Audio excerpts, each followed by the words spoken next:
ശാസ്താംകോട്ടയിൽ orthodox സഭയുടെ aided സ്കൂളിൽ admission എത്തിയ മുസ്ലിം കുട്ടികൾക്ക് അഡ്മിഷൻ നൽകാൻ സ്കൂൾ ഹെഡ് മിസ്ട്രസ് വിസമ്മതിച്ചു എന്ന ആരോപണം ചില മുസ്ലിം സംഘടനകൾ മാത്രമല്ല മീഡിയ ഓൺ മാധ്യമവും പ്രചരിപ്പിക്കുന്നു.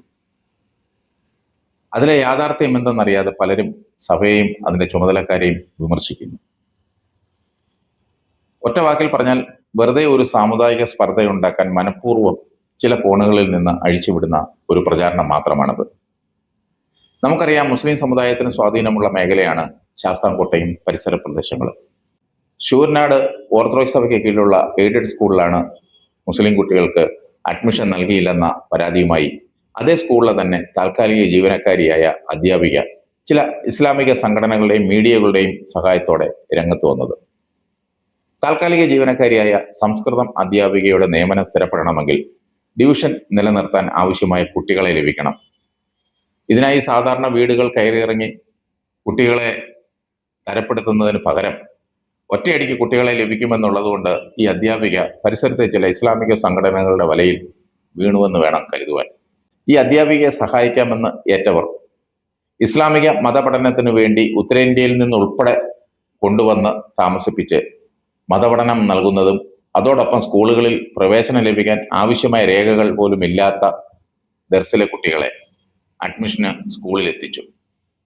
ഇങ്ങനെ എത്തിച്ചതിൽ ഭൂരിഭാഗം കുട്ടികളും തലപ്പാവും തൊപ്പിയും ഉൾപ്പെടെയുള്ള വസ്ത്രമൊക്കെയാണ് അണിഞ്ഞിരിക്കുന്നത്. ഒരു പ്രത്യേക വേഷത്തിലുള്ളവരായിരുന്നു. ഇത്തരം ദർസുകളിൽ നിന്നും മതപഠനത്തിനായി എത്തിയിട്ടുള്ള കുട്ടികൾ തലയിലെ തലപ്പാവ് ഉപേക്ഷിക്കില്ല, യൂണിഫോം നിർദ്ദേശങ്ങൾ പാലിക്കില്ല, വെള്ളിയാഴ്ചകളിൽ വരില്ല. ഇതെല്ലാം അറിയാവുന്നത് കൊണ്ടായിരിക്കാം പ്രധാന അധ്യാപിക ആ കുട്ടികൾക്ക് അവിടെ പ്രവേശനം കൊടുക്കുവാൻ തയ്യാറാകാഞ്ഞത്. ഇതാണ് അതിൻ്റെ യാഥാർത്ഥ്യം.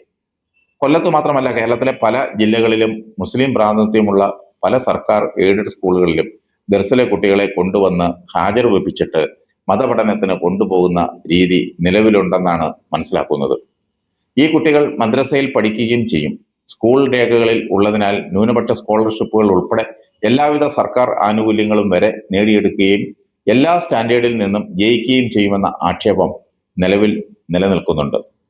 ചില സ്കൂളുകളിൽ ഡിവിഷനുകൾ നിലനിർത്താനും ചില അധ്യാപകരുടെ ജോലി സ്ഥിരപ്പെടുത്താനും പുതിയ തസ്തികകൾ സൃഷ്ടിക്കുവാനും ഇതേ തന്ത്രം പ്രയോഗിക്കുന്നുണ്ടെന്ന ആരോപണം ശക്തമാണ്. പൊതുവിദ്യാലയത്തിൽ പഠിക്കുമ്പോൾ അത് മുസ്ലിം കുട്ടികളായതുകൊണ്ട് മാത്രം നിയമങ്ങൾ പാലിക്കേണ്ടതില്ലെന്നുള്ള നിലപാട് അതൊരു തരത്തിലും അംഗീകരിക്കാനാവില്ല. നിയമം എല്ലാവർക്കും ബാധകമാണ്, അത് പാലിക്കപ്പെടാൻ നിർബന്ധവുമാണ്.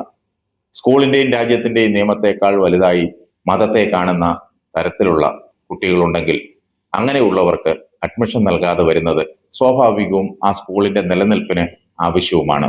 ഇത്തരം വിഷയത്തിൽ ന്യായത്തിനും നിയമത്തിനും ഒപ്പം നിന്നുകൊണ്ട് മത മൗലികവാദ സംഘടനകളുടെ ഇടപെടലുകളെ തടയുകയാണ് ബോധമുള്ള ഭരണകൂടം ചെയ്യേണ്ടത്. അതിനെ ഒരു തരത്തിലും ഒരു സംഘടനകളും മീഡിയകളും പ്രോത്സാഹിപ്പിക്കരുത്. നിങ്ങൾക്ക് തെറ്റു പറ്റിയിട്ടുണ്ടെങ്കിൽ അത് തിരുത്താൻ തയ്യാറാകണം. മാധ്യമങ്ങൾ കാര്യങ്ങൾ അറിഞ്ഞ് പൊതുസമൂഹത്തിൽ എത്തിക്കാൻ പാടുള്ളൂ. അല്ലെങ്കിൽ സത്യാവസ്ഥ അറിയാവുന്ന പൊതുസമൂഹത്തിൽ നിങ്ങളുടെ വിശ്വാസ്യത ചോദ്യം ചെയ്യപ്പെടും.